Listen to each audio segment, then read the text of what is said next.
I can't believe you guys didn't get hail like we did the other night. It was unbelievably huge. Biggest storm we've had here this year for sure, and in a while. It was I was afraid shit was gonna get broken. I first heard the storm coming, I'm like, fuck, and then I heard it hail hitting the windows. I was like, oh shit, that fucking might break. It was anything crack or anything? It wreaked havoc on all my plants, but oh yeah, weed plants out there. Weed plants look pretty good. They were already leany from the windstorms that we've been getting, but I don't know. It's monsoon season. I don't even bother with those weed plants right now. They have plenty of water. I need to go. I got about 1.5 foot high of weeds all around them though, so I got to go and weed whack tomorrow. You see, Andy, Chad is becoming evolved. When he says plants, it doesn't just mean marijuana. Yeah. Well, he actually has a thriving garden that he's proud of. That he puts. He takes pictures of flowers in his garden, like millennials take pictures of a plate of Chad food. He's a young Andy. Because when I had that property across town, we had great soil, and it was being barefoot and walking in. You had like a greenhouse too, didn't you? Yeah, had a greenhouse. I could keep my weed smoking out of every, I could go out and I'm going out to go do yard work, and then I, had a place. It was like my office, and we had all kinds of berries and flowers, and you've seen a little bit of my bouquet work, but I don't think me and Chad could open a only for gays florist shop, and we could arrange bouquets and not let straight people in there. That'd be our hook. No straights. We don't recognize them. I got my canna lilies. They're doing well until that storm kind of weakened them a little, but I'm learning because those are delicate. Lilies are delicate flower and foliage. Yeah. We had some. I think Andrew Nelson gave Tracy a bunch of crocus about a year ago, and they're bulbs. And fucking out of nowhere, they just bloomed yesterday, 2 days ago. Nice. Crazy. Oh shit. Hey boys. What's up, Erickson? Erickson. Come on here and you fags are talking about flowers. Yeah. We're gonna try to talk about something that we know we're not gonna talk about when you get here. Yeah. Get stare at each other for. I know you'll want to get all political since the home of our former president was raided in Mar-a-Lago by the feds. What? Just a few hours ago.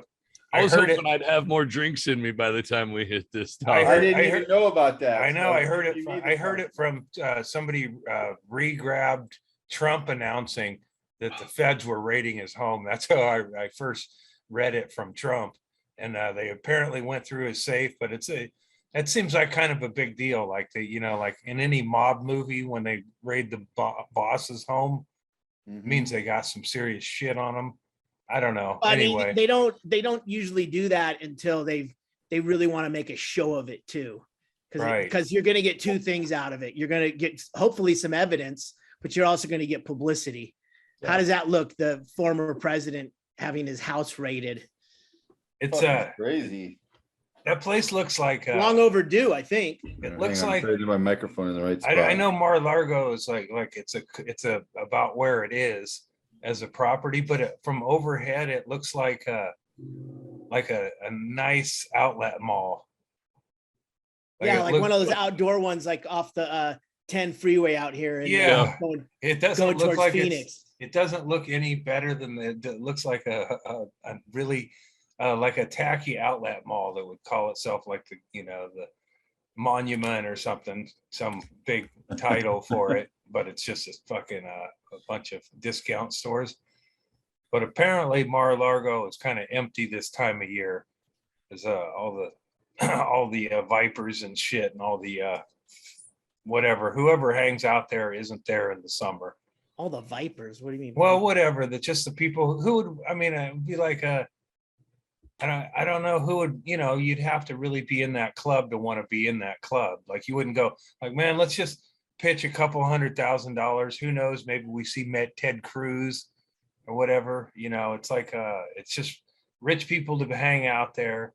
to be seen, I think, and then political people. But it's not like it's like a hopping club where people go to. Is it a good golf course? I mean, is it ranked? I doubt. Well, I don't know. I don't think it's like about that.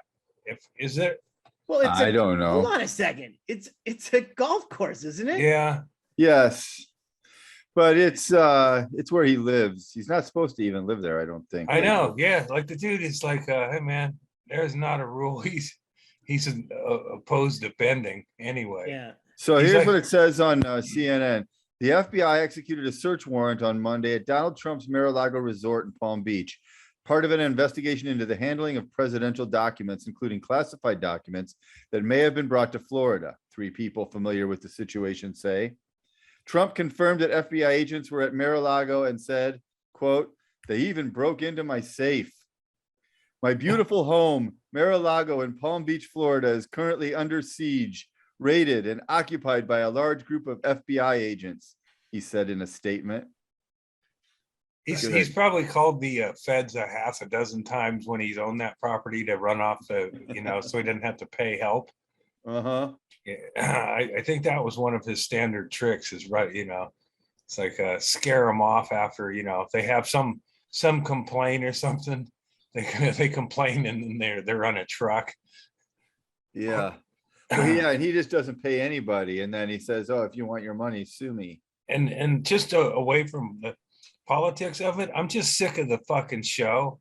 Like it's like that Jeff Bridges show where I almost, that was the cliffhanger. I watched it. It's the cliffhanger. So that's, like fuck second season, but it's like this whole Trump thing. It's just like, man, it's just boring as shit. And now they raided his home, which means everything's going to move a little faster and maybe it'll, maybe this worth one more season. But I can't wait to see Donald Trump Jr.'s reply when he gets his nose wiped clean from the coke. And hits the record button. A good snortful, and he'll have something to say. Yeah, man. I just wish there's like a way to just like, no, you guys got to do this without drugs. These drugs are being confiscated and going to Death Valley to people who can really, there's other people that could use this. Yeah, well, anytime that I see someone misuse cocaine by not also drinking, I just get angry. I can't understand anybody who would use cocaine while not also drinking heavily. To me, it's gross. Anytime I've ever done cocaine without alcohol, I just felt awful. What would be? I mean, yeah, it's like, what's the soapbox? Never felt awful after doing cocaine except for the next day or two. But really, even while you're doing, but you ever do cocaine without? You're always drinking when you're doing cocaine, Chad. Mostly, but I have done it without. I like it. I do not. Chad's an upper guy, social. though. But then I just feel like I've had too much coffee. There's not a right amount. I'm incapable of doing just the right amount of cocaine unless I'm drinking. Then I can die. That just pour the alcohol on top of the cocaine and it just. So you did, obviously. I'm gonna go out on a limb here and say you probably did cocaine at least as much as I did in college or community college. Cocaine in college, yeah. Yeah. It's that's when I sold cocaine for a while. Well, you got to make a payment. It's an entrepreneur. I never liked it when I was younger. It's funny because I didn't like it because it made my whole nasal passage and my throat go completely numb. Only later when I actually liked cocaine would I be like, oh, fuck, I didn't like cocaine because it was good. Yeah. Not used to good things. Your side effects, see benefits. Yeah, I like speed, but just give me some methamphetamine. That doesn't make me go numb. Fuck. Well, cocaine's one of the rare times your face can go numb, and it's a positive sign. Mm-hmm. What's that? Oh, shit. I think he's had a stroke. But I used to, when I did cocaine in college, I remember, like, I could drink maybe a case of beer. I don't think a case of beer was out of question. That was easy. Yeah. It's like insane. Like at any other point in my life, I don't think there's but just out of like that's like I wonder what the record would be. Well, I mean, that's somebody... why you learned when you were in Tampa at the Mitchell house. That's why you learned the Tampa scrape. That's why you learned to hide a beer somewhere in the refrigerator, because you drank so much beer that even if you had 2 cases of beer in there and you think, oh, there's enough beer, by 4 in the morning, it always looks like too much beer. Too much beer. Yeah. And then by 4 in the morning, it's like, oh shit, there's 4. And you remember the crisper. Yeah. You can just pound those things, man. Yeah, they were. I mean, it was a lower alcohol content, but I just like, what was it's hard. What do you mean a lower alcohol? Well, like Stroh's beers or Coors Light, but like I don't think we weren't drinking like pale ales with like 7% alcohol. Well, they probably didn't even have pale ales in 1987. I wish if I could go back. A brewer in Germany was drinking it. I could go back like Marty McFly. There'd be a lot of more people. When you like near beer had like less alcohol because it was mandated. The law said that there was sell regular style beer. There was beer like. I think I remember when I was in high school that Iowa had beer that was 3.2% instead of 5.4 or something like that. And I don't remember what the reason. Shotgunning looked like, like kind of an aggressive move, but it's probably just to get a buzz. Because that's the only way you're going to get a buzz off of that beer is if you drink it in 2 seconds. I do remember I remember people go, no, don't drink that. Fuck that guy. He just got 3-2 beer. That's 3-2. Like, oh, yeah. I never knew what it was when I was younger, but I knew that I didn't want his beer. It's gross. What's the 3.2 is the lightest? Yeah. 3.2. Yeah. Near beer, what used to be called near beer would be like O'Doul's now. Yeah. Yeah, that's no alcohol. You have to, actually most beers have most near beers or non-alcohol NAs or nonnies, we call them in the trade. They have some amount of alcohol. Like Heineken, their big thing right now is you'll see Heineken 0.0 because they actually have a non-alcoholic beer that has no has no alcohol whatsoever in the beer. Well, how much does an O'Doul's have though? 0.4%.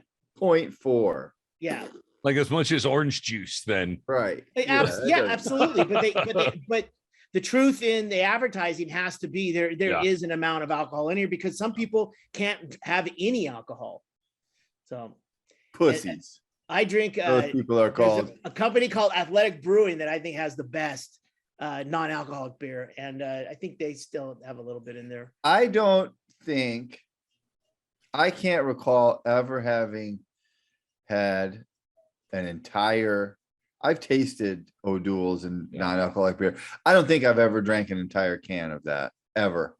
Yeah, I don't know that I have either. I don't know why I would. I don't know what the reasoning would be. I cannot think of a reason to do it unless you decide to quit drinking. It's not We're just curious and try it once, but then you're not going to drink the whole fucking thing. Or you live at a place where you have a bar and 5 TVs and everyone sits around and drinks for hours and hours. And sometimes just drinking soda water doesn't cut it. And you drink a near beer. You're just talking about hypothetically speaking, right? Well, hypothetically. Yeah, I'm just saying, I'm thinking of something on top of my hypothetically, in the future, when all the water's tainted and we have to break in other people's trailers to salvage shit, we'll probably grab those old deals and go, shit, yeah, this will hydrate you. Yep. It'll be looked at differently in the future. It's a good idea. You're right about that. We should maybe stock up, prep a little bit. I'll be bringing some out to Panama. Some O'Doul's? Yeah. No, I'll bring a variety because we'll stop it and supply up in Vegas, and the amount of just the specialty stuff at like a Bevmo or a wine and spirits is another chain. It is crazy. Like just to look for ginger beer, there's not like a pack of ginger beer. There's a section of ginger beer and cream soda and a sarsaparilla, and it's like, what the fuck? And it used to be there was one kind of Wunderberg or whatever. Mitchell sent me a picture today. Apparently, my boy is brewing beer now. Who's that? Your There's a son? beer now called, no, not that boy. Oh. My other boy. Rogan. No, he's not my boy. Who can you use the name? The beer is called McConaughey's. Oh, wow. Oh. There you go. Hayes, Shit. H-A-Z-E. Is he gonna Yep. have a green light ale? Yeah, I don't know. Yeah, A Share green probably, light. yeah. can The find green a light should picture. be the non-alcoholic. I think Yeah. Mitchell Free to must have go. seen it at HEB today because she went to the grocery store for the first time ever. See if I can find it. Yeah, you said when you stop in Nevada, Chaille, I was wondering maybe we might have to go through California to get over there from the high side. Crazy, right? If all those, because that's that fucking furnace area, all those highways Furnace that are Creek. buckled up are the ones that we drive on Yeah. to get out there. McConaughey, nice. That's Oh, that's a yeah. good Shit. can. Yeah. Good looking, right? Uh-huh. Yeah. I don't really like that kind of beer, but I might have to start drinking it. Just I don't like anything with the fruity overtone. Yeah. Can't have Yeah, the fruits in 'em. when we get to our recommendations, I have something that ties into that area. I was just fucking just flabbergasted at the destruction. Just the fact that there was that much rain in the area, Yeah. and then to see, crazy. yeah, I mean, 500 people were stranded in Wow. Panama Valley. I wonder what is like. I know when I've been there, I've taken pictures in that particular area. There's like an old fire truck. They have like, some pretty cool historical pieces placed around that town. I wonder if they knew the rain was coming in time to get some of them out of the way. Probably not. Looked No, like I- they weren't ready for shit. It said Yeah. they Yeah. had 6 months worth of rain in like an hour or something. Uh-huh. I don't know how you And can get- probably more of the rain, falling, up high and far away. And that's the So flash that- flood. Yes. Yeah, you don't even realize how much rain's up there and coming at you until it's coming at you. So do you think the rain just went by Panama and I mean, went it probably downhill? rained like hell in Panama too, but Panama's up.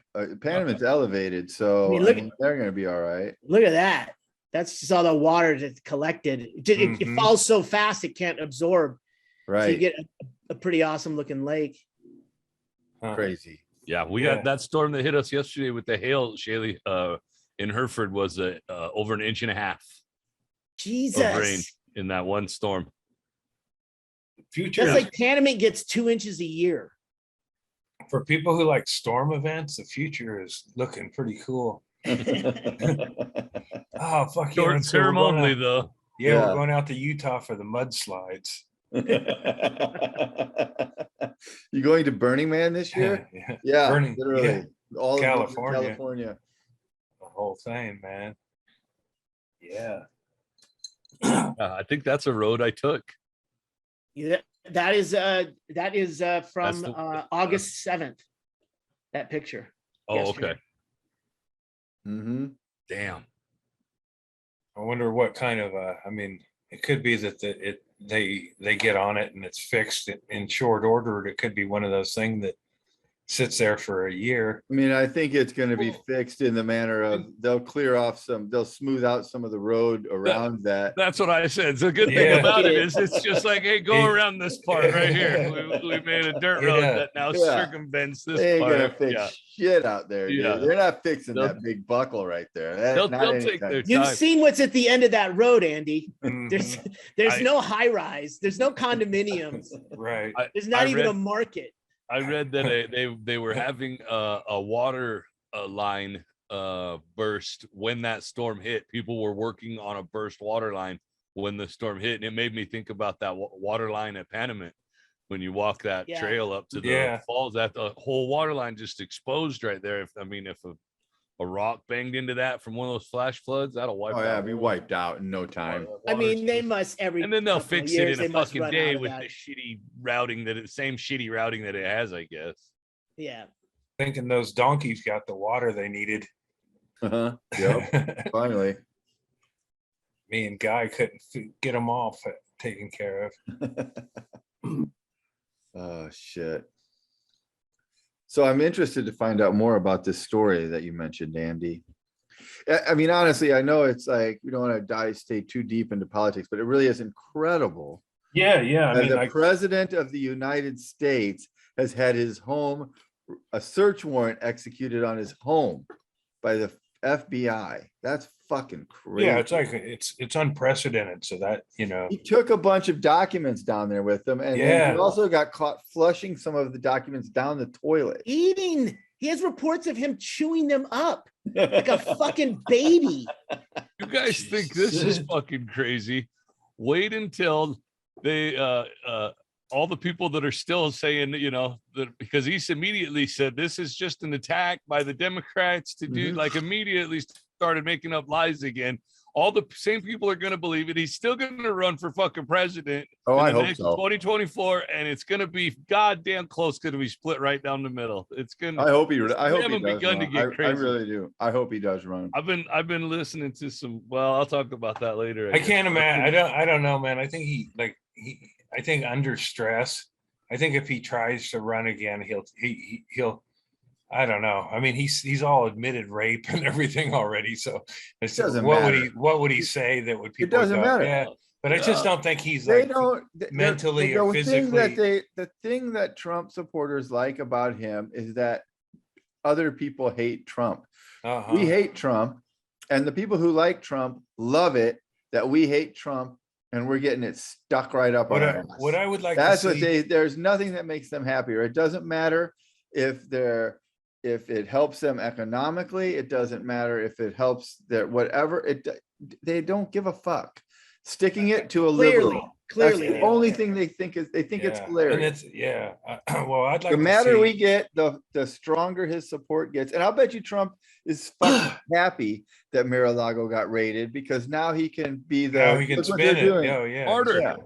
Yeah, they've martyred him. That's He is fucking- he is like the biggest victim of all time. Like anything that happens, it's like, you know, my beautiful home is being raided, and everybody should give a shit. It's like, you know, my bike got stolen. Hey man, hey man, help me out. My bike's gone. They raided. my Yeah, but in beautiful- his case, if his bike got stolen, he already took that bike from yeah, it somebody belongs else. to the taxpayers. Yeah. That'd be funny if he got, that was the initial criminal charge was destroying, you know, documents via flushing them down the toilet. Yeah. Like there's fucking shredders, bro. He Yeah. doesn't even know how toilets work, right? Well, I mean, even They've even, retrieved pieces of shredding a people out of document's illegal. plumbing, dude. You can't Yeah. hide shit there. No. He went on about that one time about how toilets don't flush proper and shit. It's Yeah, they like, don't flush maybe good you enough. don't know, you know, maybe you think of it more as like a garbage disposal. I mean, it's for the shit. He probably knows it's for the shit, but he probably also thinks you can put, you know, small animals in it and such. Well, Yeah. you know what? I did find myself agreeing with that guy one time, and it was when I had to replace my shower last year, and I got all new shower pieces. And when I went to take a shower, the water was just falling on my head. There's no more pressure. They restricted all the lines, and I was like, "That's what that motherfucker was incoherently babbling about Oh. that time." That's I it. I'm agree voting with for that Trump. guy. Yeah, That's fuck it, want yeah, him. one more vote. A single issue voter, and it's about water pressure. A single Oh. issue. that's all. Yeah, make showering great again. Yeah. I did look up on Mar-a-Lago's reviews, and one guy, you know, he had 9 things you need to know about it. And the first thing is like Mar-a-Lago is not a Mar-a-Lago, whatever it's fucking called. It's not a golf course. It's a social club. There's a putting green there, but they have an agreement with Trump International Golf Club, which was within 5 miles, so you can golf there. So Let me see. I never really paid attention. Now I'm paying Uh-huh. attention because he's getting Interesting. raided. Yeah, you know, I mean, any photos you see of it, it looks like a big ballroom full of like, you know, people from the 1976 convention or whatever. It's fucking. It was weird built in the makeup and- 20s. Did you And guys? it was built by the post heiress, post serial heiress. Oh, Yeah. really? I mean, it is a classic place down there near Fort Lauderdale.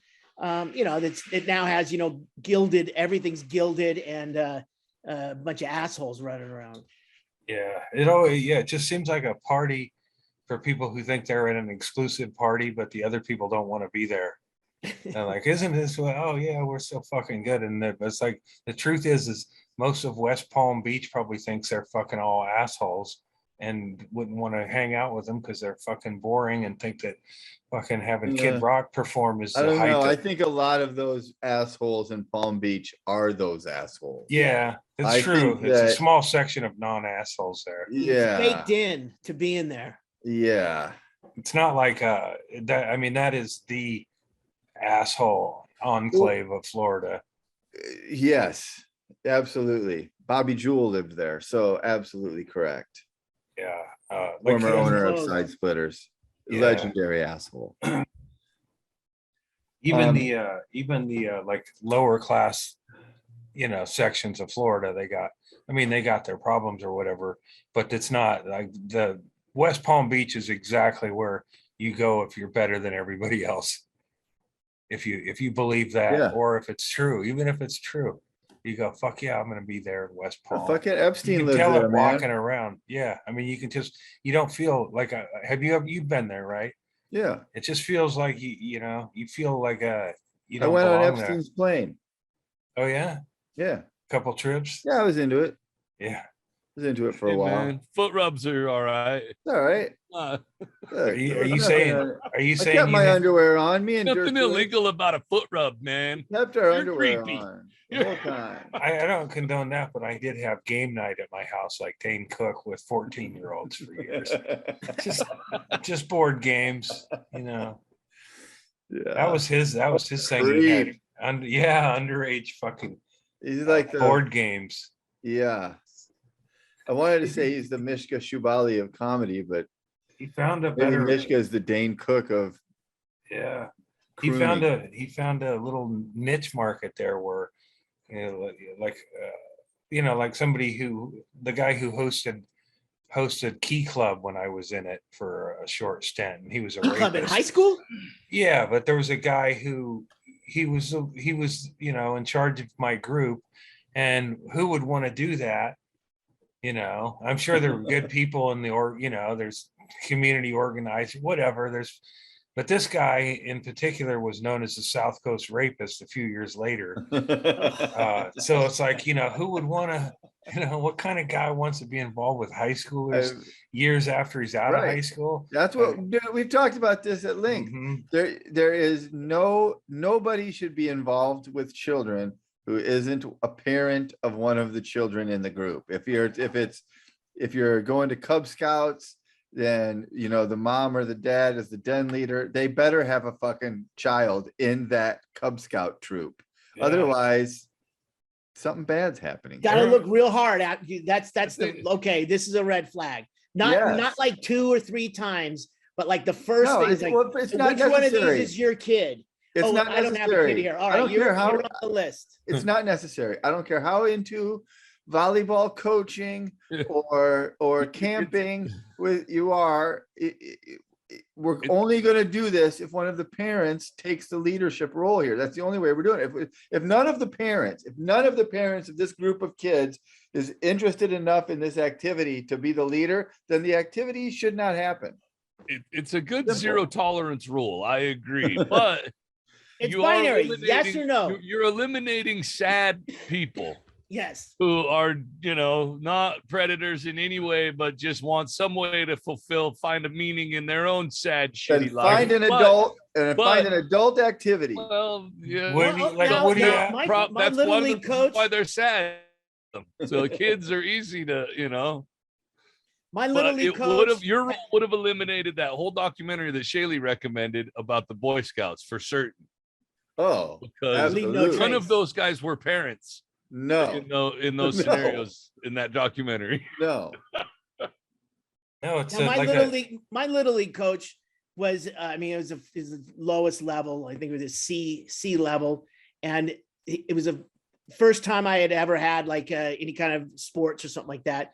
And he was engaged to a gal, and he was a great coach. So he would be in that gray line. He wasn't a sad guy, but he wasn't a creeper. So yeah, I'd have to. It's the onus is on that person to prove that they're not a freak. Yes. And a creep and a pedophile. And he would have passed. My first Little League coach also was the same way. He was a former athlete from the town whose younger brother was still an athlete in the town. Yeah. And I think he did have kids younger than me, but he was coaching our Little League team. But our Little League did it differently anyway. Our Little Leagues had their practices through the park district with the park district staff running it. And then the Little League coaches basically only showed up for the games. So it wasn't like this guy was like super involved in ceremonial. Weird way to run it. I mean, it was, coach would be like, turn a double. And you go, I don't know what the fuck that means, coach. We don't turn doubles. Why are you throwing with your left hand? You're right-handed. That guy told me. My practice guy told me. We never done that before, coach. We don't know what you're talking about. I don't know if you know the timing of this, but the Little League World Series or Little League lead up to the World Series is on. So it's like you can watch little kids play baseball all day long. It's like the pedophiles take this week off of work so they can be home for every game. It's like their March Madness. When we played Babe Ruth League, which was the one above Little League, our coach was like an old fat guy that worked at the mines. And I always kind of just imagined he was a guy that saw Bad News Bears and just decided he wanted to be that guy, but nobody was really making him, or he didn't have any, reason. He was just grumpy that he had to be there for practice and I want whatever, why are you even doing this, dude? Yeah. What did Buttermaker do it for? Didn't he have to be? He was getting paid by the Randy or something. What? I mean, he wasn't. He was sad and a creeper. I guess. I mean, he was a little creeper with was it Tatum O'Neal? Tatum O'Neal. No, because he used to date Tatum O'Neal's mom. So that's how that works. A lot of times. Wait, that wasn't his daughter? That's how it starts. Nuh-uh. Oh. Maybe I have to watch that again and see. I think I always assumed that. Look, I think that there are exceptions, and I think Buttermaker is the exception. If your coach shows up and he's got a full cooler of beers in the backseat of his convertible, he's not a pedophile. He's just a drunk. And that's fine. That's totally different. But even if your daughter is on the freshman high school volleyball team, and there's a guy who's been helping with coaching for the last 15 years, he's a freak. Get him out of there. Yeah, rubber's gonna hit the road eventually. Yes, something's gonna happen. I remember one of my nephews playing like 7th grade, 8th grade basketball. And I got triggered. I mean, the coach was creepy. The coach would lay hands on the players and give them, like you're going out and give them a little rub down before. And I was like, not good. Yeah. I mean, back in the 70s, beer was common in the dugout at a Little League game. I mean, it's a shame that things have gotten to where they are. But when you look back on that. Yeah, I mean, wasn't the premise of the Bad News Bears though really that he had to coach because they didn't have a coach and someone had to do it, or else they were just not going to be able to have a team, and therefore he begrudgingly did it. No, it wasn't even that noble. It's like they had some legal leverage against him, I thought, or something like that. Like he had to do it, or else there was some other repercussion, I think. They were paying him to do it because the one guy who was a lawyer or something, or worked on city council, his kid wanted to play, but they didn't have a coach, and that guy couldn't do it. His probation officer, I think. That's it. Probation. That's funny. All right. Well, see there again. There's always an exception. They were sponsored by Chico's bail bonds. That's right. That was. I have the jersey. Remember, I have. Busted it up. That is one of thank you, Facebook targeted advertising. I saw that on Facebook ad. I'm like, oh, I'll take a Bad News Bears jersey. Yeah. And I didn't even take the number 3 Kelly Leak. I went with the number 12 Tanner. That was Spitfire. Absolutely. I think I'd go with Lupus. Lupus. You would be Lupus. The cruddy. Lupus. Wipe the crud off my face once in a while. God damn it! What a great movie that Cheers was. to the Though. Bad News Bears. I saw Absolutely. that. I went to the movies with my brother and sister-in-law, would be at the time or whatever before, but it was Rocky, and then the second movie was the Bad News Bears. Wow. That's a Had good them combo. both together. Yeah. That's an afternoon. Yeah. It seems like it should be in the other order. I know. It should have been. Because when you watch Rocky, you get all fucking jacked up and you're ready to fucking, go run up some steps and punch some things. And, sort of the opposite ending in the Bad News Bears, where they lose, throw the trophy down, and don't give a start fuck. drinking beer. Yeah, maybe that was it. Maybe in Coos Bay, it was all about like bringing those kids back to reality at the end. That's why it didn't really make sense that they did follow-up movies, because that was it. They were losers and they didn't give a shit about being losers. Yeah. And then they go play a championship game, and they start doing winter type activities.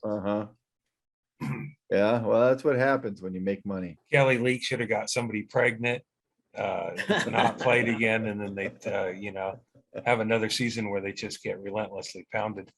You're on mute, Chad. Yeah, I'm getting him. I think his connection's bad. He must be getting that storm. Yeah, I was just thinking the same thing. He glitched out a little bit earlier and then must be rolling through right now. So yeah. And like he's on Starlink, I think, and we got Starlink now too. Really? And it can be affected by weather. Well, he's already in there. Say something to Elon, I will, because that doesn't sound like what you guys paid for. It sounds to me like that's bullshit. I thought it was going to be uninterrupted, internet. Straight. Well, I mean, satellites. Just point it at the sky and you're good. Yeah, well. Is that a product? There are some limitations. Is that a Musk product? Absolutely. That's Shit, a SpaceX product. That reflects bad on everybody in the company. I think so. I don't like to hear that. And if you make it, I'll try to get my bolts to the line a little bit quicker. Oh man, Chad went back out. That's all I can do. Another lightning crash down around. So we'll talk about this while Chad's trying to reconnect, because that'll save him some of the angst over it. But we've talked before about the right wing's fascination with having these conventions and getting together and having Republican parties, I guess. Yeah. And I don't know if you guys saw this, but at CPAC this week in Dallas, Texas, one of the most amazing things you'll ever want to see, they had in the lobby of the place a jail cell. Oh, I saw that. With a guy inside in his orange jumpsuit, an insurrectionist, jailed insurrectionist, and he sat there on his seat weeping while the people going by would put on headphones and listen to harrowing stories of their trials. Yeah, I saw one of the most fucked up. Marjorie Taylor kneeling in front of the guy. She prayed with him. It's like that Madonna video back in the day, but it's just stupid. They're I mean, you can't even really satire them anymore because they're so over the top. They do it to themselves with this Jesus shit. Yeah, I mean, it's like those haunted houses they do. Faith houses, that would be exactly their thing. Now they're like, oh my gosh, he's in jail sitting there. What did he do? He was an insurrectionist. Oh God, please, let's pray. Jesus, please help your brave warrior. You're just like, all right, you guys really fucking are getting in. They're like, what's those things where people go and dress up? Those conventions, cosplay. Yeah, cosplay. I mean, it's just like this weird fucking emotional cosplay they do. I mean, there are people like Nelson Mandela got thrown in prison for 27 years for his political views. And that the guy who, what's the guy? Alexander Novotny or something like that in Russia right now, who almost died when Putin poisoned him. Yeah. Oh, he's the guy that could actually give that runs that can run against Putin. And then he's now in prison for 15 years for nothing. And these trumped up tax charges. These cunts are fucking doing tours. They put on headphones, and it's like the silent disco headphones. They can all hear the fucking, the January 6th insurrection, concert, while they look at this guy weeping in his cell. And that just fucking blows my mind. Yeah, it really absolutely fucking blows my mind. Who takes that gig? I think I read it said it was a dude who actually participated, but like ratted out some people, so he didn't actually have to go to jail. So this is what he felt like if he did this, he would be like symbolically doing his time. Hey man, I did my time too. I wonder if he drew on the time he got out of in his character, like, wow, what would it really be like if I was in jail? And that's what he's like drawing. That's why he was so effective in there. But it's like the dumbest shit. It's like church just must be like a fucking I don't know, even you go like into some old traditional church, where you think, oh, I'm comfortable here, it won't be too crazy. I'll bet you'd probably go, holy shit, I can't believe it. Because it feels like the whole movement's gone Look, weirder. I don't care. Be on whichever side of it you want to be on. I don't give a fuck. But right wingers went crazy when AOC went down to the border and took a picture at the fence, looking at the facility where they were keeping the kids or whatever. And, oh, she's crying. Oh, this is fucking fake, performative, dumb, performative bullshit.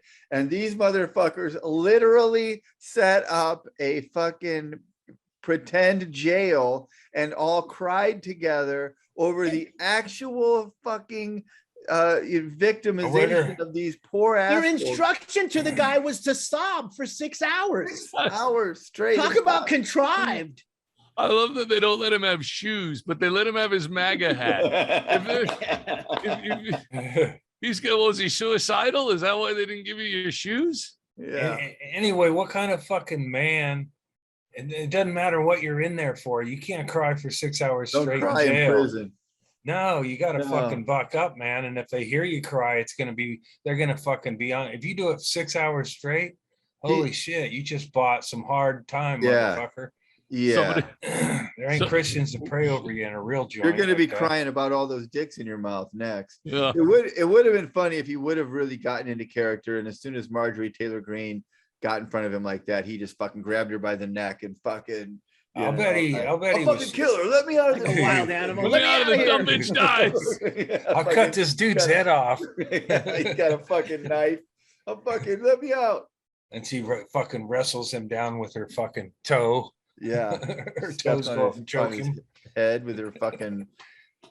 She's one I expect. I mean, that's what I'm hoping. This whole story moves forward, and then some of these like people just fucking pop out and say the fucking. I think she's the bomber.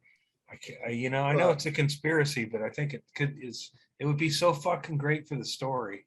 It's going to be really interesting to see what happens over the next little while, because of the fact that Alex Jones's lawyers decided that Alex Jones was a monumental asshole and accidentally gave all of his fucking texts to the fucking prosecutors, who have now, I read today, turned it over to the FBI and to the January 6th committee. I knew that was coming. Of course.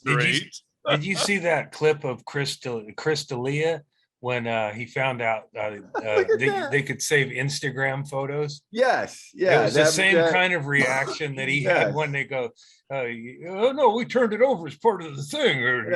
Well, I didn't know. Oh, I didn't know what. I don't know what you're talking about. I never had any texts about Sandy Hook. You know that we have all of your text. Oh. Well, this is the Perry Mason moment. Yeah, it literally is, dickhead. Yeah. When he said that, I was like, do you know what side of this you're supposed to be on right now, Alex? The Perry Mason shit ain't that. Like Perry Mason stuff is pretty subtle. This is like, yeah, you know, your lawyer just Perry Mason turned you in. Perry fucking Mason would get the guilty person on the stand and get them to admit to the crime every time. Like, that's not subtle. That was fucking incredible. He was the greatest lawyer of all time, clearly. I think he But could even help. But Alex Jones, 2 years worth of every single text he's ever received or sent. Insane. Yeah. And there's zero chance in my mind that his lawyers did that on accident.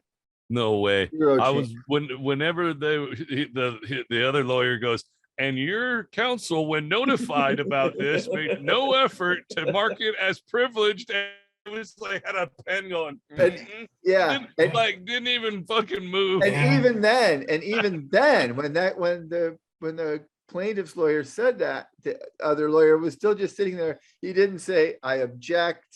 This is inappropriate. He just sat there. He's like, yes. Yep. This is where you squirm, dude. I don't have you at all.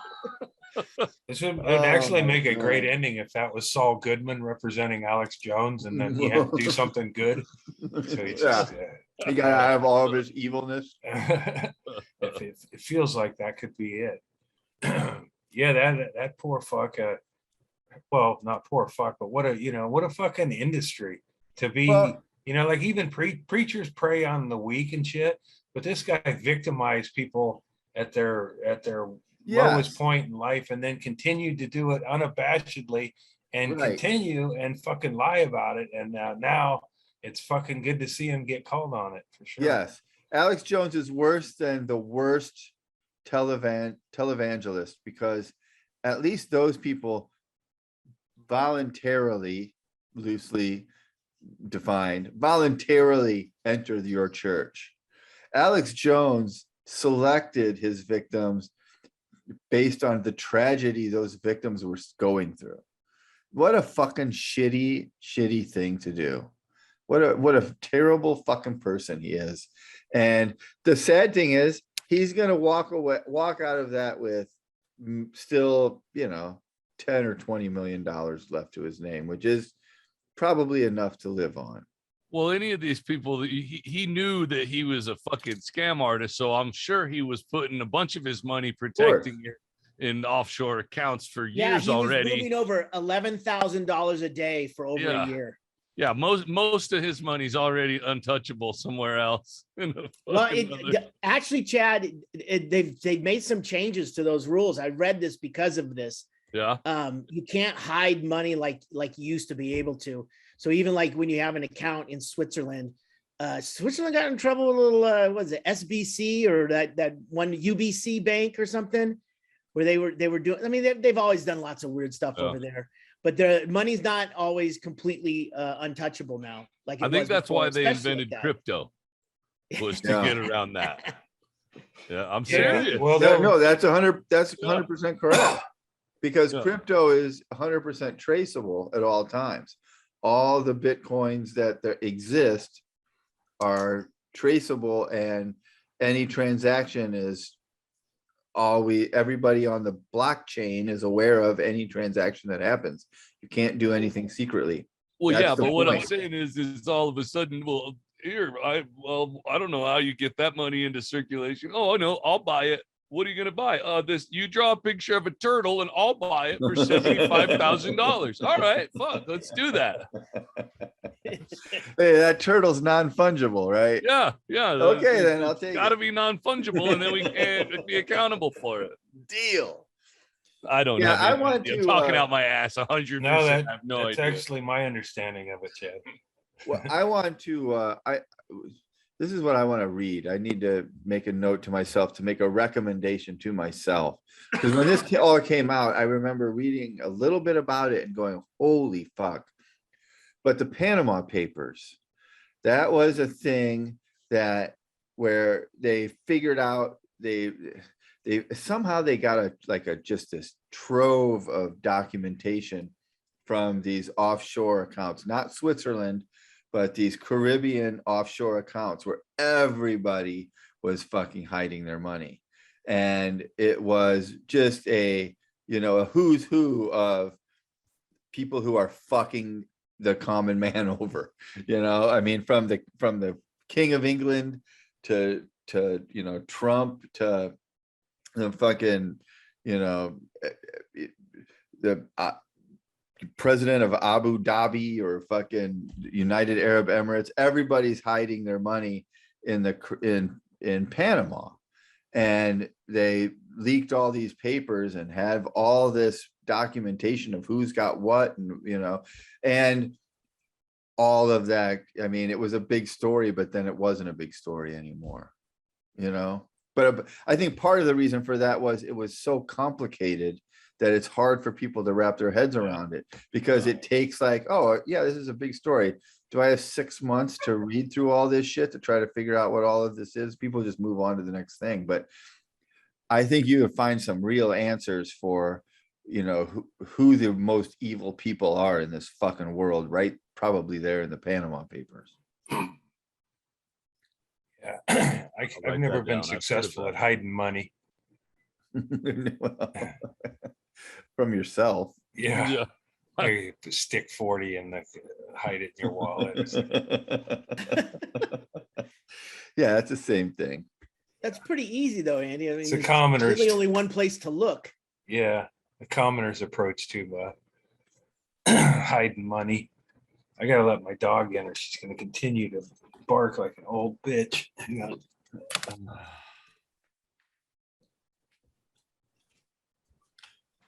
What else has been happening? Yeah, I was listening to it. It's not my recommendation, but something you guys might like. Audible as a thing, and it's free, and it was called Funny My Way, and it's hosted by JB Smoove. Oh man. And it is like the first episode is a podcast, and the first one is Paul Mooney, and it talks about Paul Mooney coming up and all of the different stuff he went through. The second one is Flip Wilson. That's the one I'm on right now. Oh, wow. And then it goes Moms Mabley, Dick Gregory, Ray Moore, and Red Fox is all of. All right, dude. So far, I'm really enjoying it. What is that on, Chad? Audible. Okay. Podcast. JB Smoove is one of the funniest fucking people alive. Yeah, that's the reason why I clicked it in the first place, because it's one of those guys where he's never not entertaining, Yeah. Absolutely correct. And if you'd have thought that putting him on Curb Your Enthusiasm would be a thing where you'd be like, I don't know how this is going to work. He doesn't really have any sort of connection to that show. It'll just feel forced and weird, but yet it's fucking absolutely hilarious every single time because he's that goddamn funny. Mm-hmm. Yeah, it's hard to envision that Curb show the last few years without him. Absolutely correct. Because otherwise you'd be looking at Jeff Garland's stupid fat fucking face. Jesus. Yeah. Yeah. But I think like when Larry David met him, or when they did some scenes together or whatever, it must have been like, oh shit, this guy's this guy's got it. Champ here. Well, he wrote for Saturday Night Live for a while. He said he never got one sketch on Saturday Night Live. And he told that story of what he was like, I think it was on Howard Stern, where he was like, fucking hilarious.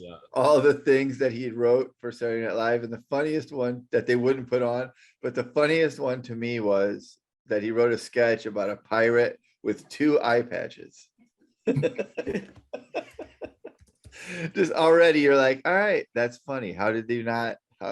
Howard was beside himself. I'm like, how the fuck is that not a skit? You look and see what they put on every night, every weekend. Like the 2-patched pirate, not valid, Yeah. God damn it.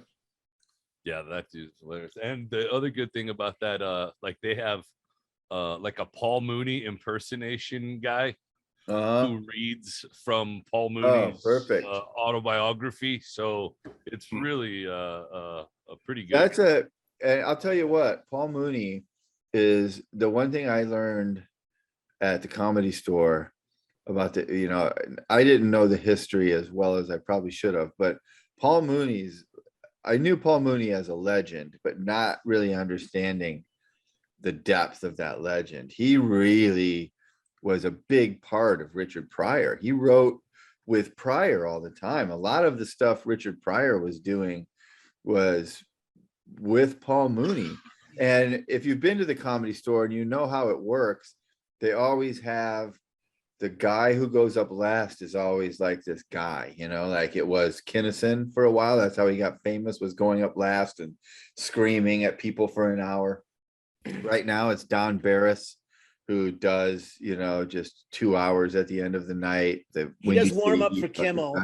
Does warm up for Kimmel. And then he does fucking that. Incredible. Brody Stevens did it for a while in the main room, was also unbelievable. But that all started because it was Paul Mooney who was doing it first. That Paul Mooney would go up at the end of the night in the early 80s and just go fucking off. And it was like all of the comics would come in and sit and watch him. And Richard Pryor was already a legend by then, but Paul Mooney was, kind of a writer for him and a friend, and not quite famous, but just a fucking beast on stage and just incredible. They mentioned the late nights at the Comedy Store and the thing, and they talk about how at one point his whole shtick was he would just try to walk all the white people in the room. Just go off. And, that's a talent. Yeah. And there's another deal about how theory about how maybe Richard Pryor didn't help him as much as he could have, because he secretly kind of was jealous that he was way more talented guy than himself, and didn't want to give up his own spot for him. It's interesting to listen to. I would believe that on some level. That's kind of the narrative at the Comedy Store, that Paul Mooney was not the real genius behind Richard Pryor was a fucking genius, but Paul Mooney was just incredible. And I didn't know any of that. So I'll definitely check that out. It's pretty badass. I thought you guys might like it. Mm-hmm. Fuck yeah. All right. Before we get to recommendations, there's one more thing I want to talk about that just happened today. I say we have to raise a glass and toast the passing of a legend, Olivia Newton-John. Yeah. Oh yeah. Oh, really? Yeah. Really. She passed away today. Definitely the four of us are right in that fucking zone. Oh yeah. We all definitely cranked it to Olivia Newton-John at least a couple of times. Yeah. God damn. When she sang "You Better Shape Up," I literally was jerking. And the physical video. Come on. Yeah. Oh my God. Come on. Look, she was hot in Greece. Yeah, she was. Man. I saw something that flipped through pictures through her life, even up until, and she looks pretty damn good right up to the end. Yeah. And part of that's because we're getting older, Andy. I realize as we get older, we like I saw Pat Benatar a few years ago, and she looked just great to me, but I realized my eyesight is really shitty. and the closer I got, it was but it's not even that. No, you just start to get turned on by older ladies. That's perfectly fine. Yeah. Martha Stewart still looks hot to me. She's fucking 80. Yeah. But Olivia Newton-John was it was incredible. Yeah, on the midway during that song, man. Better Shape Up. Yeah, that was definitely oh my God. I didn't know. I read her obit. I didn't know that Jeff Conaway from Greece, he was married to her sister for quite a few years. Oh, really? Yeah. That guy was a wild man. I saw I think we've talked about this before, but Greece was a seminal movie for people our age. I mean, who was in Greece? Michael Bean. Oh, really? He was one of the He had a dancers walk-on part, like just some fucking guy. He was I think he was out on the field when John Travolta was trying out for the track. Trying to be a good guy. Yeah, we were sitting around talking, and I was like looking at his IMDb and stuff, and I'm like going, wow, how did he got some fucking crazy credits here? And then that was one of them. It was like, yeah, I'll tell you one. He was coached by Sid Caesar. Yeah, that's right. I watched a little thing today when they played the clip from the first song of Grease, when it's the Summer Lovin' song. Yeah. And I mean, we've talked about this before. There are so many problematic moments in Grease. If you look back, if you watch Grease now, you're like, no, we can't air this. We can't do this. There's a moment in that song where it's that back and forth, right? She's singing at the in the cafeteria with her girlfriends, and he's on the bleachers with his buddies, smoking cigarettes and bragging, talking about summer loving, had me a blast. And there's the fucking line where she says Olivia Newton-John says something, and then the friend goes, was it love at first sight? Oh, it's tell me more. Tell me more, tell me more, tell me more. Was it love at first sight? And then it goes to the boys, and it goes, tell me more, tell me more. Did she put up a fight? Wait, what? Wait, what? We're gonna need you to back that up. Wait, are you asking him if he raped her? Yes. And you're kind of hoping he did? Well, they were true to the time. There's a lot. Wasn't there like a whole other song where he just tries to gaslight the chick into banging him because it's her duty? Yeah, I think you're right. I'll have to watch that again with the But the reason I even thought of that when you just said that, Andy, was at the beginning of that song, there's a moment where like Jeff Conaway says something to him, and he does it like the like so aggressively. It's fucking. He's definitely he's connecting the whole thing, Yeah, it's scary, and I know it's a musical, and I know that's how they do it. But oh my god, I was watching this like, Jesus Christ. And the guy who put on the dance was kind of a pedophile, right? Oh, he's hitting a high school girl. Yeah, trying to nail he's kind of like the Big Bopper, right? Yeah, he's had game night at the He's the local DJ. Yeah, Jesus.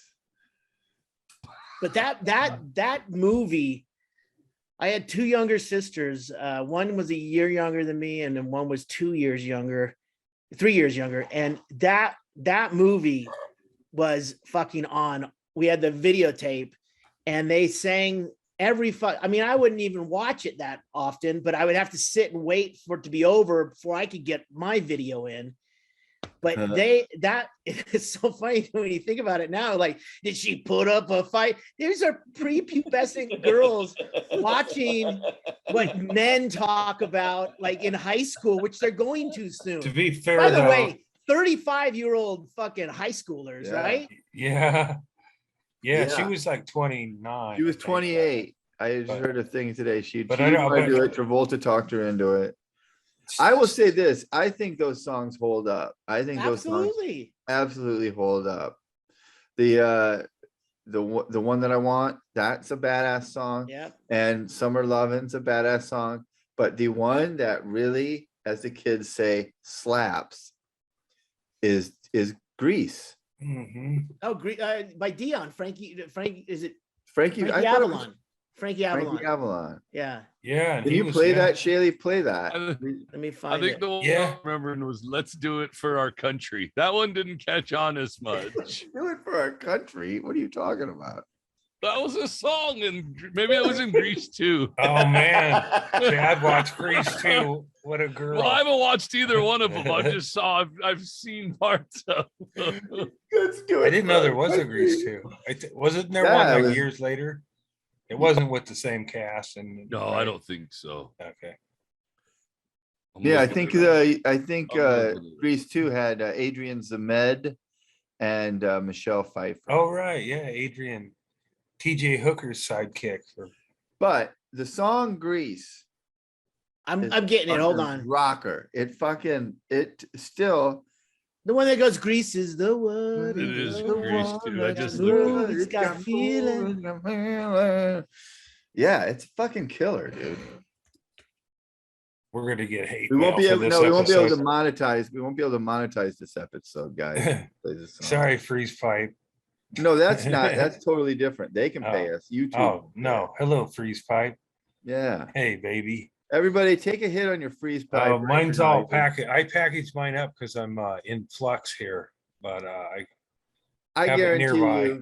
you, if you take a nice long pull on your wonderful freeze pipe and you get that cool smoke, cooled down 300 degrees from what it should be, put on before you hear this song, put you will on be some Grease. in the perfect fucking mental place to All hear right. Grease. To get going here. Sorry it's taking so long, but That's what Yes. we're.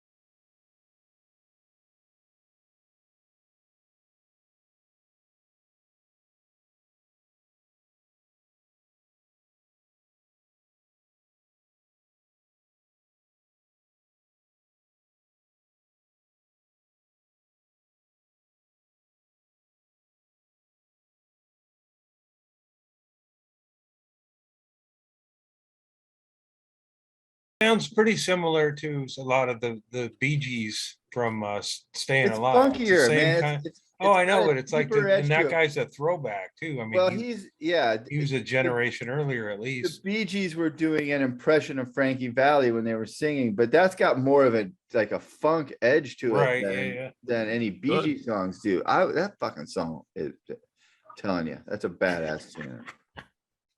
Nothing wrong with that song. Fucking love that song, man. It's a musical night.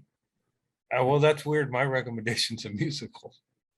No, Bye bye Well- birdie. West Side Story of musical. yes. I loved it. One more time for Olivia Newton-John. She was Yeah, she was a fucking Pretty babe awesome. and seemed like a genuine person. Everybody who yeah. posted things. Sweetheart. Yeah. Cancer survivor. She had cancer a long Mhm, time 30, ago. yeah, like Yeah. 92. Yeah. Yep. It's a bummer, but she lived a full life. Every lived day's a Grease. gift. Every day. She did is it. Yeah. Maybe if John She's- Travolta hadn't raped her under the bleachers in 1978. She was a cheerleader, man. You saw what she was wearing. I mean, the guy said grease in their hair. How hard did she fight back? I mean, come Yeah, on. not hard enough. Yeah.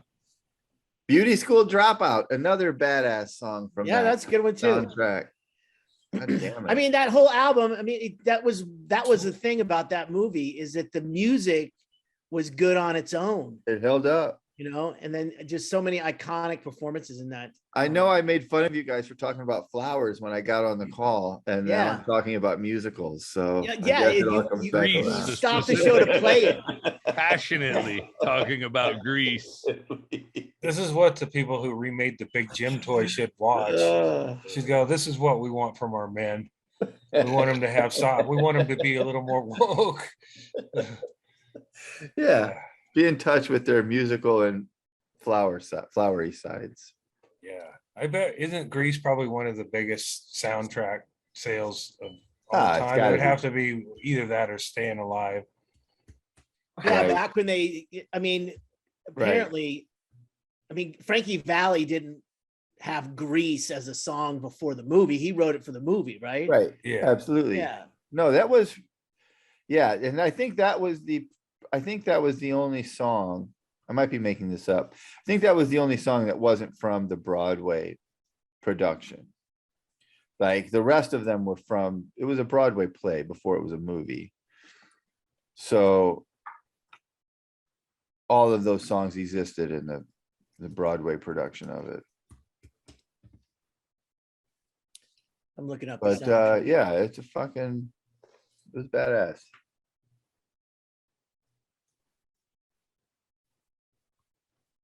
Well, Olivia Newton-John was definitely one of my early crushes. Oh my God. You know So who hot.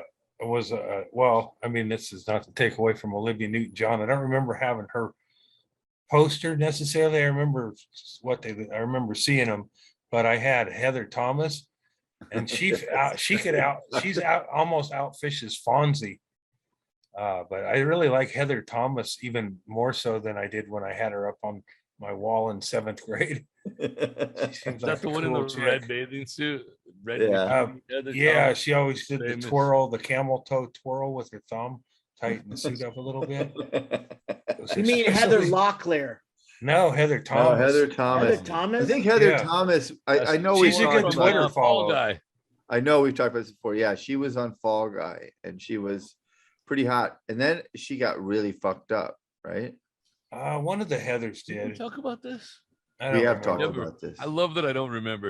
No, shit. we have talked about Everything's I think that's what the, new but you again. got know, we really don't fucked up. know that. No, we might be just reciting what National Enquirer was saying. You know, Our I don't remember podcast is her at really like all. a cautionary tale for anybody younger than us. she Because raises it's like, chickens. this is what's going to happen to you. You're going to hang out with your friends and you're going to tell stories. And when you're young and you hear your parents retelling these stories, you're like, oh my God, they're telling these same fucking stories again. Rod It's because Stewart your didn't swallow parents that don't much. remember that they've told that story before. They truly don't. Yeah. Well, Okay, you guys, I got a little information here that's just gonna blow your mind. Andy, you said something about Grease. Grease is the word, the song Grease, Yeah. by Frankie Valli. And you said it sounded like the Bee Gees. Barry Gibb wrote it. He's in the Bee Gees. There you go. And he's probably going a little bit in there. Is he a background vocals in it at all? Barry Gibb? No, he wrote it. Frankie No. Valli sang it. Okay, I thought maybe he added a little backdrop to it Well, too. I don't know. I don't have the production notes in front of me, but Well, good for Might- Barry Gibb. It's a killer song. Well Yeah. done. Barry Gibb knew how to party. That- didn't do yeah, anything that absolutely. Heathers That Gibb did. documentary blew my mind. Yeah. Isn't it kind of sad how like Andy Gibb was like, oh man, how great is this? And they're burning their records in Chicago, and then they'd come back and it'd never be quite as big as it was. Yeah. He wasn't quite good enough to be in the family. Well, What happened? he had a couple of he was one of my teen idols. or Yeah, Shadow whatever. Dancing. Uh-huh. who was? Andy Gibb. Shadow Dancing was his hit. Shaylee, you're probably 1 year too old. You He probably had a missed- couple of BG. The brothers were turning him into a pop star. They were Andy, grooming the one him. who died. They Cocaine were grooming overdose. him. It's a cocaine underdose. He wanted more cocaine, and it was probably cut with something. I think most cocaine remember overdoses reading are about- miscalculations. Wait, are you saying that Andy Gibb died of a cocaine underdose? Well, I mean, if it's cut with something that's harmful, then it would be more It's beneficial. if less it's- cocaine than he thought. Right. I get where Yeah. you're coming from. Fair enough. Technically, you're he's right. Sometimes probably- I feel like there's never going to be a title for the podcast, and then Andy just opens his mouth. He probably was thinking it was like the Bee Gees cocaine, and it was more stepped on. He was back in Florida. Actually, I did read how he died recently. I can't remember what. I think it was because we were listening to a podcast or something about the Bee Gees. He had many years of cocaine abuse. That's eventually what killed him. I mean, you can't say Dang it was. I Yeah. do like your publicist twist of a cocaine underdose. You're still It just definitely selling an sounds like- underdose. It sounds like, yeah. Yeah. He's used to a higher standard, so he's real disappointed that Yeah. last night, and he just Killed said, him. fuck He it. died of a broken heart. Yeah. They should do a musical about I don't it. want to live in this world anymore. Erickson loves his own joke. That's great. He had a hairy chest. I Someone's remember got that to. about Andy Gibb. Thinking that's a young Andy going, man, I'll have that someday. I still don't have that. Yeah, he was fucking probably more talented than at least one of the other brothers. I don't know. I don't know. Those Gibb boys were pretty good. Yeah. Those three blend, their voices blended. Like, I don't think there's probably shit that matches it, but that's pretty hard to beat through. Like, it's freaky. I mean, like, I don't even like talking to my brothers. I can't imagine harmonizing with Larry and Dave and Jeff, all in perfect rhythm and shit. I mean, you have to really, first off, just fucking enjoy your brother's company. Yeah. Well, that's number one. And I think it strained towards the end for him, but to have that shit going when you're young, crazy. Imagine if the Andrist brothers broke up because you guys got so huge that you had to start touring on separate buses, you and Larry and John, Jeff. Yeah. Well, those guys, I don't think they had like Michael Jackson had a family member driving them to do this. I think didn't those guys just kind of like they have a nerd thing going where they all just like harmonizing together and shit. And I don't think they really had a patriarch driving them anyway. Oh yeah, that was just them. Yeah. No, they didn't. What you're saying is it's like they came by it naturally. They were just always singing and enjoying the creativity of singing, whereas there was someone pushing Michael Jackson. The older, the belt whipping him. The dad was kind of a monster. Well, and these guys, I mean, they became famous because they just liked hanging out with each other and harmonizing. It's pretty weird. I think, I can't think of, I mean, weren't the Beach Boys, they weren't all brothers though. No. But a couple, Two of them were brothers. The right? Eagles could do the same kind of a thing, but you are all over the map. Well, I'm just, as far as like dudes that I've heard at 3 or 4 harmonizing all at the same time. I've heard the Eagles do it and pretty outstanding anyway. But to beat the fucking Bee Gees, man, it's like if you were just like, hanging out with your brother, eating breakfast and stuff, and you, and then they, it's just bacon. Yeah, they probably, their parents probably introduced them to cocaine just to get away from it a little bit. Like, Jesus Christ, these kids are fucking nerds, man. I mean, if it didn't work out for them, it'd just be like, wow, it would just be annoying. They get together and go, it worked out, man. They turned it into the business. How many Bee Gees are there now? Is there one? Just one. Yeah, we got There's one. Barry's the only one still alive. Maurice died of a heart attack. There's the fucking other one. Maurice, Barry. It was a Maurice, Barry, and the one we can't remember who died of a broken heart. No, he died of a what does it say here? Died of an organ failure. I guess it could be the heart. Maurice died of a heart attack. Robin died of organ failure, and Barry Gibb still performs. I'm sure he's at a casino somewhere tonight. He's got 2 guys dressed like him. Gibb 1 and Gibb 2. No, I think he was I think he transitioned to solo. I think probably, if one of them had to live on and keep a solo act going, it'd probably be him. I don't know. Yeah, he's the only one left. So yeah. The other, it's hard to book the other 2. Yeah. No, he was the one though. He was the main guy. Well, he wrote Grease. Right. Good for him. Play that again, Chaille. No, it's not that easy. Come on, Chaille. Give it to me, baby. He's been on I have to pull it up again. Hit it. All right.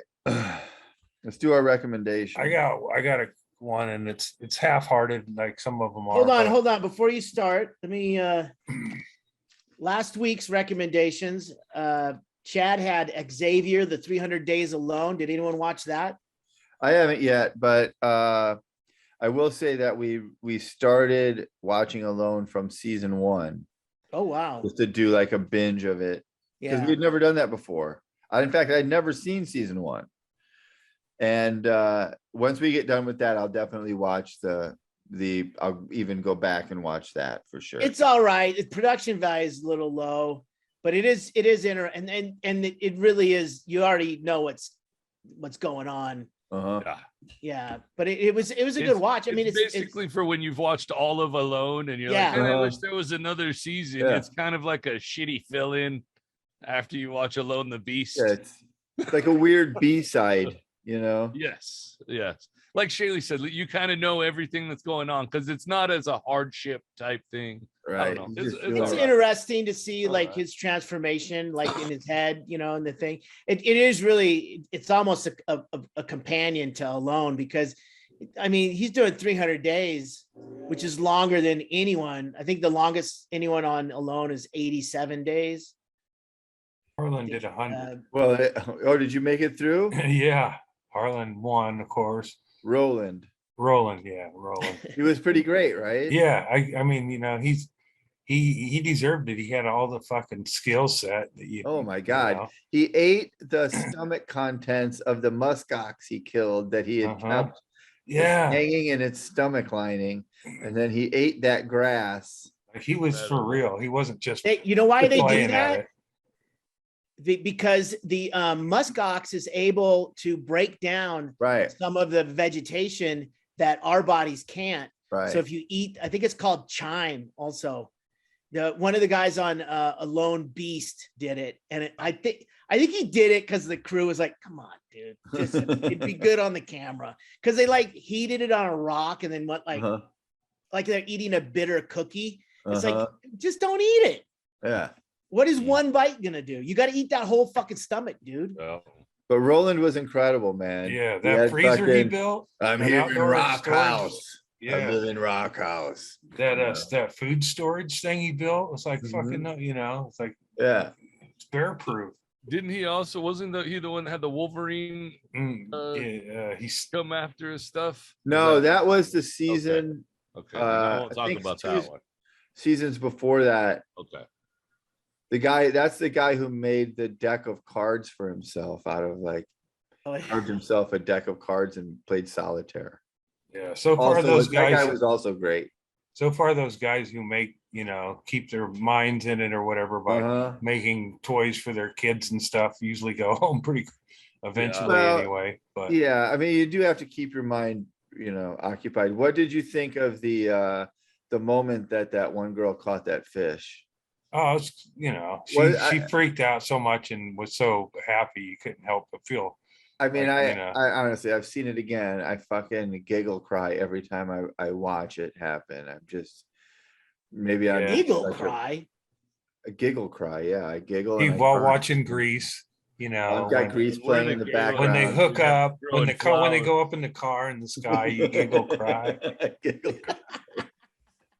Can't help it. That's who I am. All right, Man, so Andy, you're hitting menopause hard, huh? Andy suggested Blackbird. Did anyone watch that? I didn't know. Here's what I like about how Blackbird ended up being a limited series. Well, that's at Apple. Yeah. So I feel way better about that than the old guy, which is fucking stringing us along with bullshit. Yeah. Fucking come on, dude. Blackbird, I'll definitely watch. Yeah, it ends with it when it, you know, so it's like I thought they were going to string it along and I was bummed about it. But so my recommendation is a movie called Prey. No, we're not. Hold on. Oh, man. Hold on. Still on the old. I'm getting to a point here. Okay. I didn't have the recommendation last week, but I went through everyone's because I want to see if, I mean, we find out about them. Yeah. We don't have a pre-production meeting. We find out during the podcast. I'm curious what they did. And then sometimes someone suggests something and they're so over the top. You got to do this. You got to watch this one. You know what? Even if you got to pay for it, this one is worth it. Yeah. Erickson, you owe me $5.99. That movie didn't like that garbage. Movie? Are you kidding me?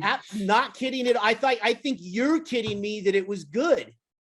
You think you got pranked? God. I was thinking, is this a joke? Did they the unbearable weight? Did you watch it all the way through? I tried. You didn't. You didn't, did you? It.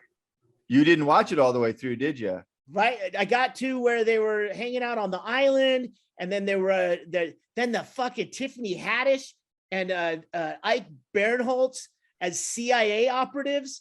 Give me a fucking break. Oh wait, And so your review is I watched half of the movie and I didn't like that half and I stopped watching it. So absolutely, it was terrible. fucking All right, stupid. well then that's fine. You didn't see what He's giving it happened. to Howard the Duck. How was the end I will going to tell you change the that fact that they put Mitchell and I Tiffany watched Haddish and it Ike Barinholtz again. as CIA Mitchell and I operatives? watched it again this week, and it made me so fucking happy. I fucking cried. I giggle cried. I guess I need to get in touch with my giggle cry side, because I could not figure out why that fucking movie. It seemed like a student movie, or like a weird thing that his production company came up with some vehicle for him. All right, I need. What at the end? What at the end is going to change my mind? To watch this movie. I'll watch it. I'm not going to tell you what happens. I just thought it was funny. It's funny to watch Nick Cage be fucking Nicolas Cage. Nicolas Cage talks to his own ego. He makes out with his own ego. Makes out with himself. They fucking that didn't. All right. You? Chaille. I understand. CGI has come a long way. So glad I let it. So you did this point. Wait a minute. So Chaille, with a not only did suit Chaille and not balls like on it, this had to movie, make out with the fucking Nick Cage, but not only did Chaille not like this movie, but the only reason he wanted to go back through everyone's recommendations this week with a fine-tooth comb was to tell me that my recommendation was a big pile of $5.95 shit. That is harsh. There was a method to that. That's fucking funny. Well, also it's two-pronged. Also, because of when we were doing the board meeting last Friday, people brought up recommendations, and I thought if we give the recommendation, but we don't talk about what we thought about after. But I also want to roast your nuts on this one too. Oh my God! I'm going to put it out there to anybody else who's seen it. I would love to have a poll on who's right, Chaille or Brett, because I think it's incredible. Andy and I'll watch it by next week. I Nicolas think Cage it's a great movie. Face Off. This is our Face Off. It's. I have a soft spot for Nicolas that movie's Cage, mentioned. so. I love Nick Cage, man. Oh, how could you not have liked this? How could you not have liked this? It happens. All right, then I'll give a side recommendation to you, Chaille, to watch this and then go back and watch Unbearable Weight of Massive Talent. Have you heard of or seen Willy's Wonderland? I have. No, I've seen that one. What is it? It's a horror film. I had to try twice to watch it. The first time I didn't think it was very good. See, there we go. We're getting it. Everything with Erickson is you need to watch it multiple times to be able to get giggle cry. Chaille, you will love Willy's Wonderland. How does that have anything to do with Unbearable Weight of Massive fucking wasting money? It stars Nicolas Cage. Nick Cage. Unbearable Weight of Massive Talent. I recommend it again, motherfuckers. I should go. There's a place that I drive by, and they have two big, they're not even beach blankets. They're bigger than that. Tapestry size Nick Cages. Two different expressions. You gotta grab me one. I should knock on their door. Yeah, we have a beach towel. Think of. We have a beach towel that is Nick Cage's face, and it's disturbing when you walk in. Like it does startle you because it's staring right at you when it's over the back of a chair. This is like bigger than those big head size. It's like huge. Yeah, it's like the whole side of their, it's up on the second story, but I'm always intrigued by what goes on in there. Talking about that the guys who sell like rugs and stuff on like there's scaffolding set up and flags and. But this was just a private patio next to them. Yeah, they're not selling them. It's just a private patio where they have two giant Nicolas Cage heads. Yeah. So they probably, I wouldn't knock on that door. Yeah. It's probably Nicolas Cage. It might be Nicolas Cage. Yeah. He's just living in my Eugene. statement. Oh, shit. All right. Let's do our recommendations. I'm going to go first because I just got so beaten yeah, down. everybody go grab a drink right now. Erickson's going to give his recommendation. Even though I clearly give the still best going. recommendations every week, I don't think there's any question about that. And I stand by Unbearable Weight of I Massive believe you Talent. believe that. It's an unbelievable film. It's very, very funny. My Wow. recommendation this week We'll is on see. HBO. It's the new Nathan Fielder show. It's called The Rehearsal, and it is next level. It's like a next level prank show. It's a prank show. Nathan For You, the guy from Nathan For You. Nathan For You. Yeah. He's got a new show called The Rehearsal. And it's basically, it's a prank show, but it's a prank on one person each week, essentially. Even that doesn't do it justice in explaining it. It's almost like a Windy City Heat kind of idea. Yeah. But it's really, really good. And it's one of those things where I was going to say, oh, if you watch it more than once, you'll find more shit that you like. It's all about repetition. If you like Nathan For You, you'll love it. So giggle cries in there. I don't think I giggle cried, but I giggled a lot. It's extremely funny. He basically takes a guy's Craigslist. Is that ad. him, or is that the? Yeah, that's Nathan Nathan. Fielder right Okay. there. Huh. So in the first episode, a guy he puts out a Craigslist ad and says, "Is there anybody who regrets a situation or wants to work on a situation?" This guy responds to it, and he ends up. This guy tells him that he's in this group that does trivia, and the guy's kind of a nerd, and he does this trivia with his buddies, and he told these guys a lie like 10 years ago, and now he's never been able to he feels bad that he told them this lie, and it's been going on for 10 years, and he wants to figure out a way to tell them that he was lying about it. And Nathan Fielder sets up a rehearsal for him to run through every possible permutation of how this conversation could play out. Doesn't sound funny, but it's fucking. But they're on a sound stage where they build an entire set. They rebuild. So over the top.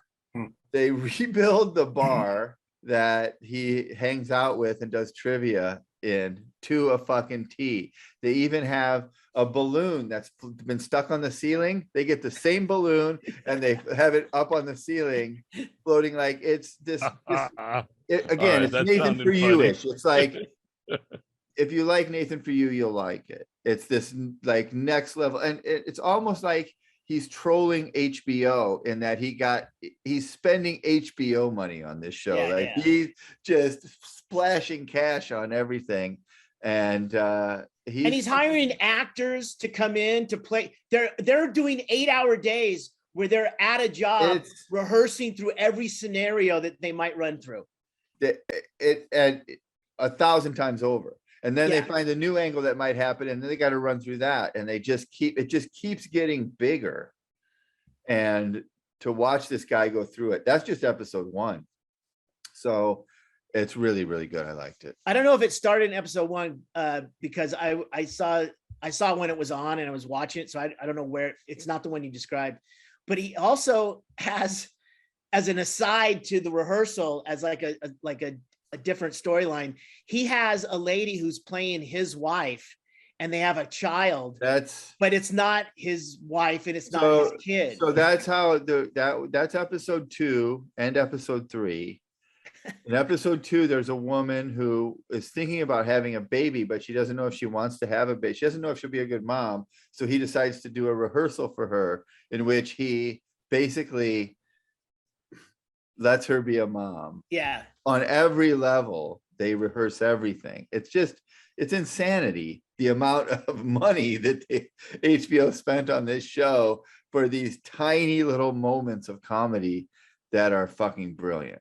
They should release the pitch meeting to HBO with them. Honestly. It would be fucking hilarious. All right, it's called The Rehearsal. I knew that it was called The Rehearsal, and I wrote a reversal. Well, that'll be next week when Chaille takes a shit on it. I can't. I've already seen it. I Oh, already you give it a like this thumbs up. one? Yeah, so you're back in.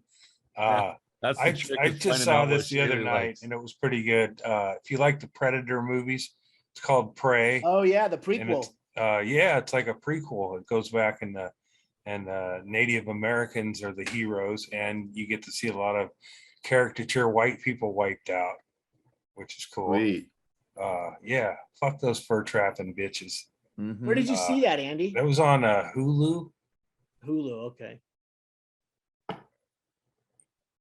Yeah, I was like just looking for stuff, like, you know how you go through Netflix and try to Yeah, find I just saw a it. movie, a fucking movie, and this was it. I saw a funny tweet thread. I don't remember who it was who tweeted it out, but I thought it was funny based on Prey.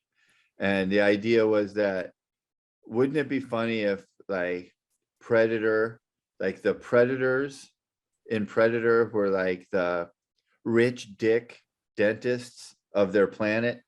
Like, you know, like Oh, for the guy us, who it's always like went on some rich safari? dick dentist who goes over to Africa to hunt some black rhino or something. Like if if it's like on this other planet, the predators that come here to hunt us are really like the fucking rich, Done. richy dentist predators that everyone on There's their a planet guide hates. predator making a bunch of money off of these other schmucks. Yeah. Yeah. They're just douchebags and they're just coming here to hunt us because they're assholes. Don Juniors. Yeah. How'd you like to be correct. fucking running for your life and have Don Jr. hunt you? I feel like the odds were pretty good in your favor. I think I could get away from either of the Trumps. Yeah. Yeah, but there's probably a guide there that's going to take the shot anyway, because those guys aren't gonna be able to take the shot. Yep, you're right. Wasn't yeah, I'm not as versed in the others, but yeah, I like any horror movie set in a different time period too. Is kind of cool. Like, Predator had some good sequels too. Mm-hmm. Wasn't Jesse Ventura in one of those? I think he was in the first one, wasn't he? Yeah. That's the one I saw. Yeah. Not seeing them. Anyway, that's it. All 2 right. hours or less. The thing I watched, I alluded to it earlier, was there's a guy, he was in Silicon Valley, and before the pandemic, he bought a mine just an hour north of Panama, or an hour north of Lone Pine, and it's called Cerro Gordo. And he's just got these fucking people coming by to help, and they're just rebuilding this fucking old mining town. It was a huge deal. And then it just dried up. And I just watched a video of them putting a 40,000 gallon tank up at the town, which is more water than that town has ever had. You know, they've got a 900-foot well that they're getting water from. That's an old mine shaft. And it was really fucking interesting because all these people are volunteering their time and their resources to do this. And it's just kind of captivating because this guy's like, he's just in love with this town, and he made a bunch of dough in Silicon Valley. And, you know, he's not putting satellites up in the air and giving us shitty internet service. He's shot across the bow. he's dumping his money into a hole in the Panama Valley area. Huh. And it's pretty awesome. And they had a complete flood as well. They said that, and I didn't want to say it then, but we were talking earlier about Panama Valley and all the roads fucked up. When he asked the governing body, whoever watches the roads out there, hey, when can they get a grader up here? They said 10 weeks minimum. So they have no way to really get anything up there unless they're on four-wheelers, because it's just torn up. We might have to talk to Kill Tony about getting that private jet. We could maybe get a landing. Nowhere to land. You land right behind the restaurant. Right on that big stretch of highway over there. That's fine. Yeah, there won't be any cars out Get there. in there. So Cerro Gordo, anything on his YouTube channel is really good. He's got good merch and stuff, and he's just he's a good guy, and that area up there is really interesting. I kind of Chaille doesn't like Unbearable Weight of Massive Talent, but he does like watching a bunch of people build a water. Gordo Mines. Okay. I They did watch. transported the tank from Fresno. I have seen a story about this guy, and it did see. I did like it. Yeah, It seems like an interesting thing, and the guy's been up there for a while just by himself. 2 years by himself. Yeah. Yeah. All right, I guess I better hurry up because my powers are probably about to go out again. It wasn't just my internet that went out earlier; my entire power shut down. Oh, wow. So So it wasn't entirely Elon's fault. Oh, it wasn't at all. I thought lightning hit right beside me. It shook the whole fucking. Oh studio. shit! Okay, good. By the way, our Starlink is great. We're getting ready to good. cut ties Thank with you. Sparklight. I love Starlink. So I have a two-parter, and it's a little bit different from things I would normally watch. It's a artsy type thing. It's on HBO called Belfast, and it's I learned some stuff about it. It was kind of educational. There was like the thing called the Trouble in the Troubles. 60s. The Troubles in the 60s in Belfast, and this is from a perspective of a little boy who's just trying to be a little boy, but what he remembers going on. And it's a really interesting story and kind of emotional, and pulls you along well, and a good story. I was so intrigued by it. It was and the soundtrack is pretty much Van Morrison. All right. All the way through. Great sound to the whole thing. But I was pretty intrigued by it because I didn't know anything about this Troubles. And so I got what could actually be a sequel to this Belfast on HBO. I'm listening to the audiobook called Paperboy. And an enchanting true story of a Belfast paperboy coming to terms with the Troubles. And that one is like basically a memoir of a 12-year-old in 75. So the Belfast is in the 60s. This audiobook is in 75. So it gives me kind of another glimpse into what's going on there. And kind of the same thing, just a dude who's he's interested in girls and stuff, but sometimes he has to deliver a newspaper and the building's no longer there. And one of the profound things that and I'm pretty early on in it still, but one of the profound things that he said was he was looking at jobs in the paper one day and to see what he wants to be, what kind of jobs he could get when he gets older. And he's realizing there's hardly any jobs listed in these newspapers. He goes, but there's a shitload of deaths every single day listed in this. And he says, by the time I'm old enough to need a job, enough people will have died that there'll be jobs open for me. Wow. And I was like, what a fucking crazy thing to have to think about at 12 as a kid, delivering newspapers to bombed out fucking buildings. So wow. All right. So yeah, Belfast on HBO and the Paperboy on Audible. Paperboy. Right on. Yeah, I got about 1,500 miles next week. Driving. Yeah, shit. Where's your first jump? Well, we're actually turning it into a bit of a trip to go see Tracy's parents in Springfield, Missouri. Mm-hmm. Then my birth mom in Chanhassen, Minnesota. She just moved out there. And then we swing back to Grand Rapids, Michigan for the first day. So we'll be gone. Grand Rapids, Michigan. Before. Yeah. What a good place to start. At the Bob? No, it's a different place. Oh, all right. Yeah. I don't even know. We've never been there, so I don't know. It's weird. There's a bunch of new comedy clubs that are on the itinerary that in towns where we've traditionally had other venues that we played at. So it's kind of interesting. Right on. All right. Well, go check it out, everybody. Go see Doug Stanhope on the road. Why don't you? Before he becomes a big movie star. He's got a movie coming out. Yeah. So go check him out. Go hang out with the Chailles and Doug, coming to a town near you. Mailing list. That's right. Andy, we're doing merch. So Doug's not going to be at the merch table, but he won't be alive at the merch table. We have a new cutout. There will be a Doug there. Yeah. That's fine. Cool. New cutout. Absolutely. Andy is finishing up his chemo, and we're all very excited about that. So if you guys want to donate to the Andy Fund, you can send him some stuff on Venmo. It's Andy-Andrist on Venmo. He can go, he's growing his own weed, but it's still nice to have a couple of bucks in the That old takes a commissary while. fund. Yeah, so that he can go to the dispensary and because they're not doing the Friday afternoon special that they used to do that he counted on. He counted on Top that. Shelf Friday is Top Shelf Friday thing is of the over. past. It's like over. record stores and bubble gum machines. Bullshit, man. Bullshit. Assholes. Yeah. And you can catch Chad out on the highways of southeastern Arizona. He's on his bike all the time. He's got his GoPro. He's making amazing. Yeah. You're not making you're not cool doing film. Twitch anymore, right, Chad? Nah. Nah, Yeah. fuck Twitch. But these GoPro shots are incredible, dude. I'm Yeah. really enjoying them. I've been practicing for when I go hunting this fall. I want to Oh, get some man. shit put on my YouTube channel. Fuck yeah. It's been Steve really Rinella great. style. It's been really, really cool.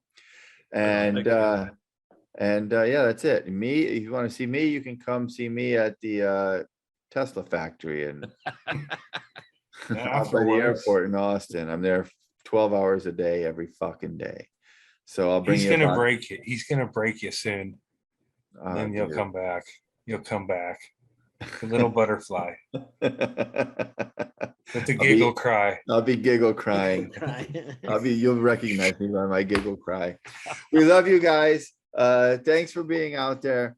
We also have a Patreon if you'd like to join our Patreon. We just did the other day I guess it would be a week ago now. We did a Patreon show, live Zoom with all of our Patreon fans, or all of them who wanted to be there with us, asking us questions, talking to us, hanging out. And it was a lot of fun. And we do that. So join us over on Patreon. We also do these episodes with a guest. Last one we did was with Billy Wayne Davis. We've got some other great comics and friends lined up in the future that we'll be talking to on Patreon. So come on over there and join us. It's just $5 and you're a member of our Patreon. It's so simple and so easy, and we'd love to have you over there. If not, tell a friend, like and subscribe right here on YouTube, and we will see you right back here next week. Thanks. Bye.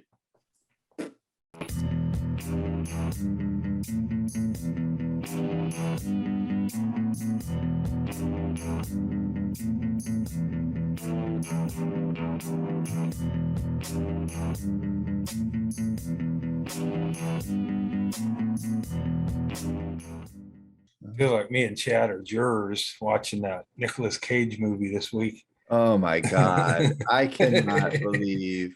I'm so mad about it. I'm going to be mad about that for a while.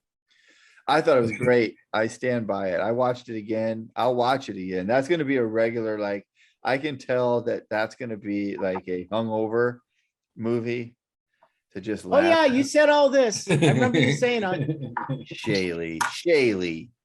look, I got no axe to grind with you. Like I'm not looking for reasons to fucking bitch about this, but this was a $5.99 investment. You didn't think high praise. You didn't. Now you're telling me I gotta watch every single fucking second of it to get it. Scene when Nicolas Cage is having lunch with that director, David Gordon Green, and he gives him the fucking read in the parking lot, nose to I nose. saw that. Yeah. Oh my Yeah. God. Yeah, you want me to read for it? You don't have to. I'll do it right now. Yeah. I'll read for it. I'll read for it. No, you don't have to. Okay. So- and then he goes into that fucking scene. It was Oh great. my God. Yeah. But I don't. It's like little vignettes of Nicolas Cage's life.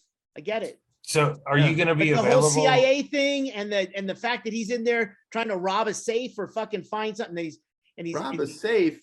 no what he's You he's need in to that not fall fucking, he's at asleep that during party. movies, Chaille. He's at that party and it touched his forehead with some kind of thing that made him go all loopy, that you need to get the antidote. It's like, it was just, what the fuck is going on? Don't ruin it for me and Chad. Oh yeah. I can't ruin it any more than it will ruin itself. Don't worry about it. Oh, Next episode, man. we'll see if Erickson owes us all $6. Yeah. Look, I'll tell you what, if you guys don't like it, I'll send each of you six extra bucks. I just got the Patreon money, so I'll send the Patreon money. And then if you Then guys don't pending like it, I'll send you $6. an extra $6 each. Chaille, I'll send you $6. I don't want you to be put out. But anytime you come to my house in Austin, you can watch it for free because we bought it. So we have it forever. We don't just have it for 30 days. Well, that's commitment. Fucking brilliant. Well, Absolutely those aren't the brilliant. words I'd use. Absolutely brilliant.